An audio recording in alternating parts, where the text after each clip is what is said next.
नमस्कार दोस्तों, मैं अर्जुन आपका स्वागत करता हूँ स्टेप बाय अर्जुन के यूट्यूब चैनल में। तो दोस्तों आज की हमारी क्लास है वैदिक सभ्यता के बारे में। जो है दोस्तों आज की हमारी दूसरी क्लास हो जाती है। तो दोस्तों वीडियो को अंत तक जरूर देखना ताकि सभी क्वेश्चन जो है आपको आसानी से याद हो जाए। साथ ही दोस्तों अगर आप हमारे चैनल पर पहली बार आए तो हमारे चैनल को भी सब्सक्राइब कर लीजिएगा, साथ ही बेल आइकन को प्रेस कर लीजिएगा ताकि हमारे आने वाले वीडियो का नोटिफिकेशन जो है आप तक पहुंचता रहे। चलिए दोस्तों वीडियो को स्टार्ट करते हैं। तो आज की क्लास में हम जानेंगे दोस्तों वैदिक सभ्यता के बारे में, और आज की क्लास हो जाती है हमारी दूसरी वैदिक सभ्यता के बारे में। अब दोस्तों यदि हम बात करते हैं कल की क्लास में हमने जाना था वैदिक सभ्यता के बारे में, तो 2 मिनट कल की क्लास का रिवीजन करेंगे ताकि आपको हाथों हाथ सब कुछ याद होता रहे। तो वैदिक सभ्यता की हमने बात की थी, तो ये आद्य ऐतिहासिक काल के अंतर्गत आती है, जिसका समय जो है कब से कब तक रहा था दोस्तों 1500 बीसी से लेकर 600 बीसी तक रहा था। साथ ही वैदिक सभ्यता को हम 2 भागों में बांटकर पढ़ते हैं, पूर्व वैदिक काल और साथ ही दोस्तों उत्तर वैदिक काल। अभी हम पूर्व वैदिक काल पढ़ रहे हैं, जिसमें जो है पूर्व वैदिक काल की बात करते हैं। तो पूर्व वैदिक काल में ऋग्वेद के बारे में पढ़ते हैं और साथ ही उत्तर वैदिक काल के बारे में हम पढ़ते हैं दोस्तों 3 वेदों के बारे में, सामवेद, यजुर्वेद और अथर्ववेद के बारे में। साथ ही कल की क्लास में हमने जाना था वैदिक सभ्यता में जो है किसके द्वारा निर्मित सभ्यता, आर्यों के द्वारा। आर्य कहाँ कहाँ से आए थे, मैक्स मुलर के अकॉर्डिंग मध्य एशिया से आए थे। इन्होंने भारत पर आक्रमण किया था, कहाँ से होते हुए भारत आए थे। साथ ही वैदिक सभ्यता ग्रामीण सभ्यता थी, इनकी भाषा संस्कृत थी। और साथ ही दोस्तों यहाँ के लोग जो है मांसाहारी एवं शाकाहारी दोनों थे। साथ ही यहाँ के मकान कैसे थे, कच्चे बने हुए थे, और ये जो है एक ग्रामीण सभ्यता थी। तो ये आपको अच्छे से याद रखना है। इन सभी के बारे में हमने कल की क्लास में अच्छे से चर्चा की थी। तो अब आपका रिवीजन भी हो गया है कल की क्लास का हाथों हाथ। अब हम आगे की क्लास पर चलते हैं, यानी वैदिक सभ्यता की दूसरी क्लास। तो आज की क्लास में हम पढ़ेंगे वैदिक ऋग्वेदिक कालीन नदियाँ, यानी जो वर्तमान में नदियाँ हैं इनको हम ऋग्वेदिक कालीन में किन किन नाम से जानते थे।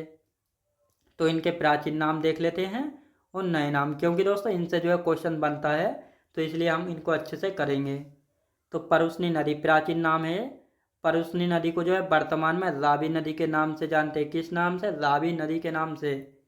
साथ ही दोस्तों और इसी रावी नदी के किनारे जो है परुष्णी नदी के किनारे दशराग्य युद्ध का वर्णन है, यानी दशराग्य युद्ध जो है लड़ा गया था आर्यों के बीच और साथ ही 10 भारतीय राजाओं के बीच।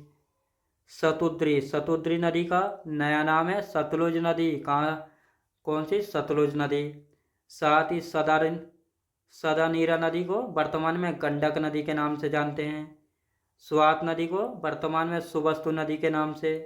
बितास्ता नदी को जो है वर्तमान में झेलम नदी के नाम से जानते हैं। दुसदत्ती नदी को वर्तमान में घग्गर के नाम से जानते हैं। किस नाम से? घग्गर नदी के नाम से।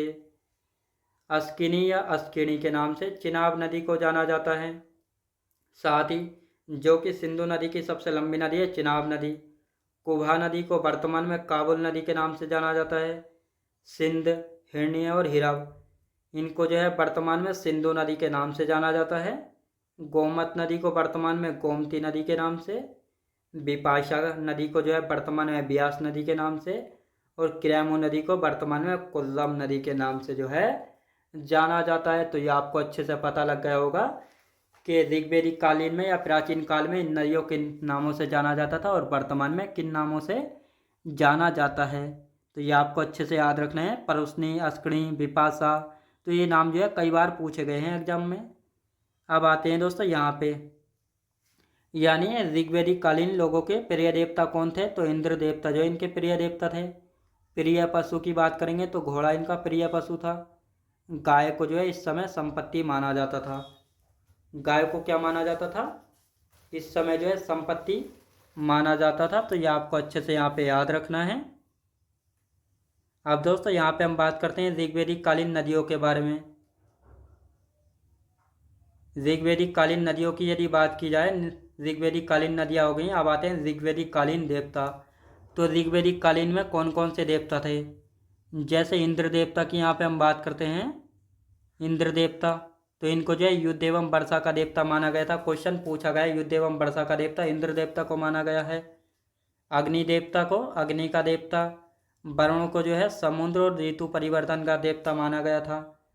सोम देवता को जो है दोस्तों किसका देवता? वनस्पति का देवता जो है माना गया था। किसका? वनस्पति का देवता माना गया था।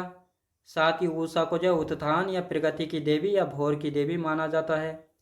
साथ ही भगवान विष्णु को जो है विश्व के संरक्षक एवं पालनकर्ता जो है माना गया था।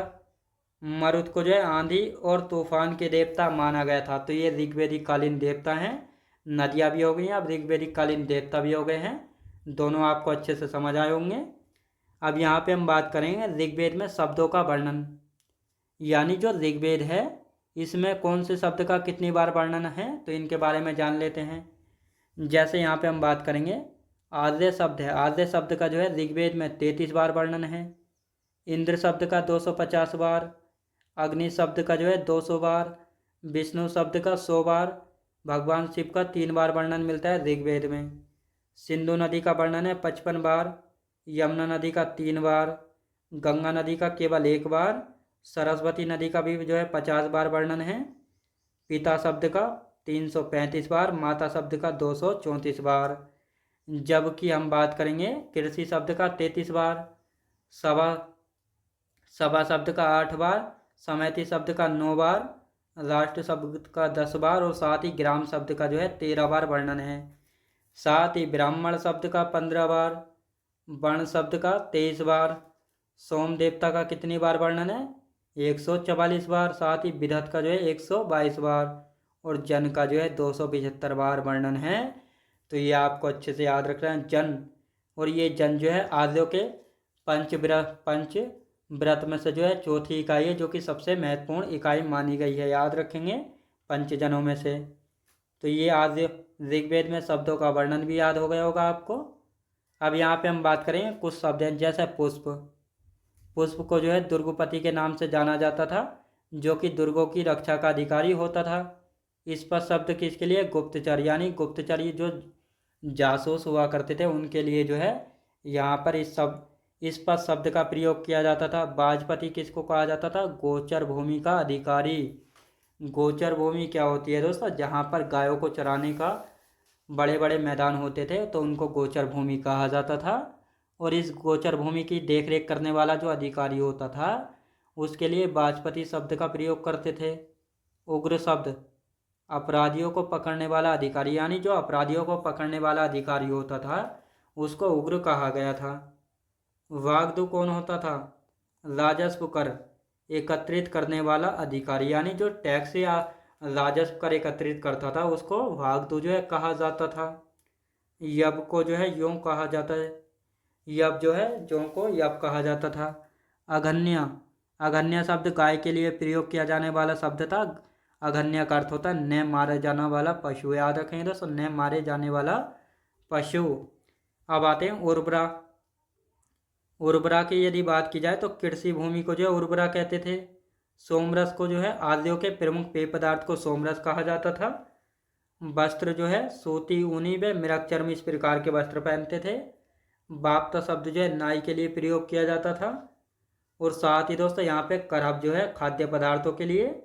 धर्म जो है मरुस्थल को कहा जाता था, परावत समुद्र को कहा जाता था। अब यहाँ पे हम बात करने वाले हैं समाज कैसा था। यानी हमने जाना था कि सिंधु घाटी सभ्यता का समाज कैसा था? मातृ सत्तात्मक। यानी कैसा था? मातृ सत्तात्मक। घर परिवार में बड़े फैसले लेने का अधिकार और घर का मुखिया माता हुआ करती थी सिंधु घाटी सभ्यता में। लेकिन अब यहाँ पे हम पढ़े वैदिक सभ्यता। तो वैदिक सभ्यता का समाज कैसा था? पितृसत्तात्मक। यानी घर का मुखिया पिता होता था। घर परिवार में बड़े फैसले लेने का अधिकार किसको होता था? पिता को होता था। क्या इस समय बाल विवाह होता था? नहीं होता था। वैदिक सभ्यता में विधवा पुनर्विवाह होता था, देवर के साथ शादी कर सकती थी। याद रखेंगे। सती प्रथा होती थी? नहीं होती थी इस समय। तो ये आपको अच्छे से याद रखना है। सती प्रथा क्या होता है दोस्तों? पहले क्या होता था सती प्रथा, जब ये प्रथा चलती थी, यानी जब किसी स्त्री का हस्बैंड ख़त्म हो जाता था तो उसको जो है स्त्री को उसके पति के साथ जो है जिंदा जला दिया जाता था। क्योंकि उस समय जो है सती प्रथा के समय पति के बिना स्त्री का जो है कोई महत्व नहीं माना जाता था। क्योंकि जब इसका पति मर गया था तो इसका कोई काम नहीं, इसको भी जिंदा जला दो। तो इस प्रकार ये सती प्रथा जो है होती थी। तो ये आपको अच्छे से याद रखना है। अब यहाँ पे हम बात करेंगे जाति व्यवस्था थी, हाँ थी, बिल्कुल थी, लेकिन कर्म के आधार पर थी। कर्म के आधार पर कैसे थी? जैसे ब्राह्मण हैं, क्षत्रिय, वैश्य और शूद्र। अब दोस्तों यहाँ पे ब्राह्मण का काम होता था शिक्षा देना, क्षत्रिय का काम होता था रक्षा करना और वैश्य का काम होता व्यापार करना, शूद्र का काम जो है ये हाथ का कारीगर होता था। अब यहाँ पर जब जाति व्यवस्था उत्तर वैदिक ऋग्वैदिक काल में जो है कर्म आधारित थी, तो यहाँ पे कहा गया था चाहे वह शूद्र हो या कोई भी हो, जो शिक्षा देने का काम करेगा वह ब्राह्मण कहलाएगा, जो रक्षा करेगा वह क्षत्रिय कहलाएगा, जो व्यापार करेगा वैश्य कहलाएगा और जो हाथ का श्रमिक होगा वह शूद्र कहलाएगा। तो यहाँ पर जो है कर्म आधारित थी। अब पर्दा प्रथा की हम बात करने वाले हैं। पर्दा प्रथा, क्या पर्दा प्रथा थी इस समय? नहीं थी। पर्दा प्रथा क्या होता है? आपने देखा होगा आपके समय में कि घर में जो है जब नई नई शादी होती है तो अपने बुजुर्गों से यानी अपने बड़ों से मान सम्मान करने के लिए जो है घूंघट करती हैं यानी पल्लू करती हैं, तो उसको हम पर्दा प्रथा कहते हैं।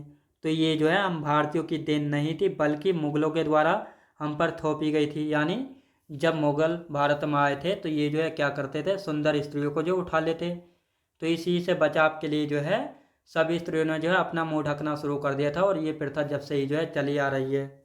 लेकिन यहाँ पे हम बात कर रहे हैं ऋग्वैदिक काल की, तो क्या इस समय पर्दा प्रथा थी? नहीं थी। ना ही बाल विवाह होता था और ना ही सती प्रथा थी। अब विवाह जो है किस प्रकार से होता था?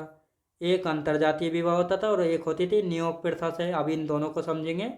अंतर्जातीय प्रथा में दो प्रकार से होता था, अनुलोम और प्रतिलोम। अनुलोम में क्या होता था, लड़का जो है उच्च वर्ग का होता था और लड़की जो है निम्न वर्ग की होती थी।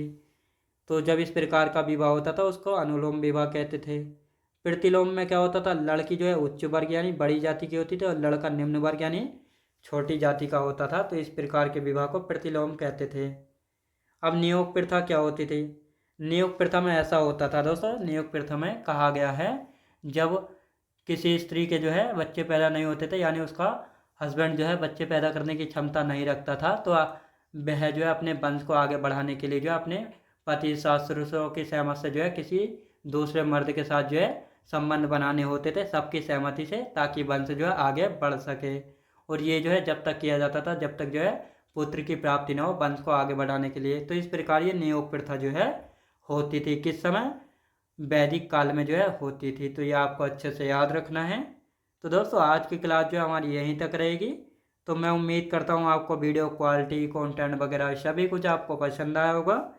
पसंद आया हो तो लाइक, शेयर और सब्सक्राइब करना बिल्कुल भी ना भूलें। साथ ही दोस्त अगर आप हमारे चैनल पर पहली बार आए तो हमारे चैनल को भी सब्सक्राइब कर लीजिएगा, साथ ही बेल आइकन को प्रेस कर लीजिएगा, ताकि हमारे आने वाले वीडियो का नोटिफिकेशन जो है आप तक पहुंचता रहे। चलिए दोस्तों मिलते हैं नेक्स्ट वीडियोज़ में।